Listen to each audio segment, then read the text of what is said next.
Hi, I'm Ariana with Fresh Pair of Eyes. How are you guys? Good. How are you, Ariana? Yay. I'm great. So, Lucy, do you think it's Stella's greatest asset that she's a woman and doesn't seem to be racist and she can see past her nose, or do you think that kind of makes her a threat in the five families that she is so progressive? I think that her progressive views and her heart and her,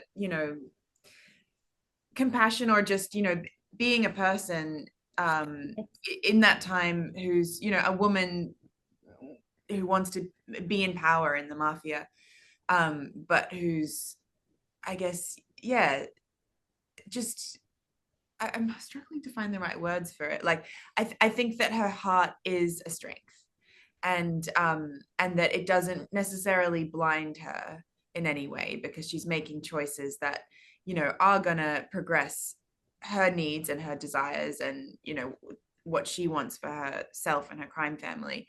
But she's able to do that, while having a sense of um compassion, I guess, or like, Not being limited by bigotry, for sure, yeah, yeah.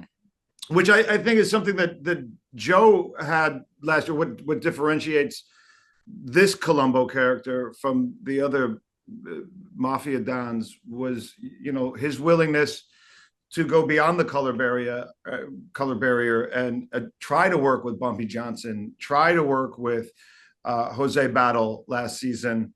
Um, the results weren't there, but that's what he wanted to do, and he wound up being sort of heartbroken and betrayed by the people that he actually wanted to work with, and as a result goes to prison and comes out this season with a bit of an attitude about it. Do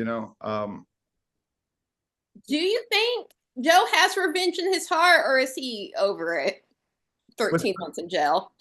with with regard to Bumpy Johnson and the chin. Yeah.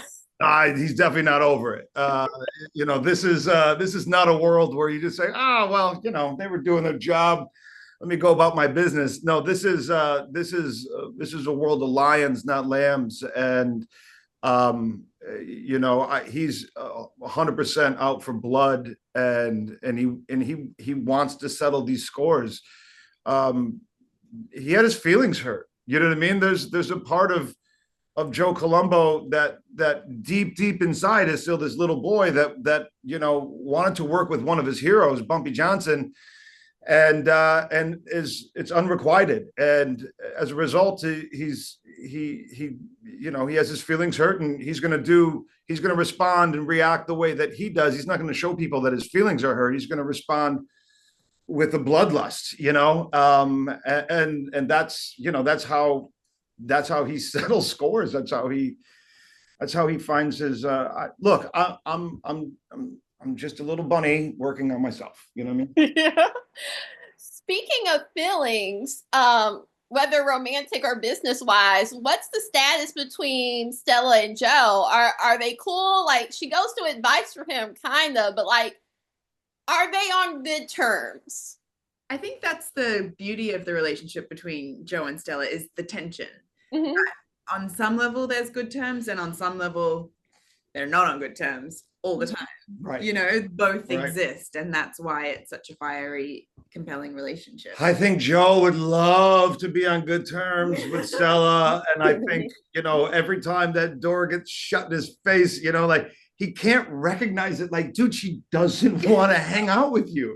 I mean, So that's why part it's of it. Okay, confusing. it's confusing. It's confusing. Yeah. Like, which is, I guess is the situation between men and women, time immemorial. You just can't figure it out. And I think, for Stella to allow it to be confusing benefits her. Right. Yeah, she So, uses that to her advantage. All Joe's mushy feelings. Yes, she, if it was present day, she's replying back with like a K like 3 days later. So holding on. Yeah, yeah. An emoji that I don't even understand. Like, what does that mean? Upside down smiley face? What is that? Yes. Awesome. Well, thank you so much for taking the time to talk to me. Congrats on this season. I can't wait to talk to you about this in future projects. Cheers. Thanks very much. Awesome. Thanks. Bye.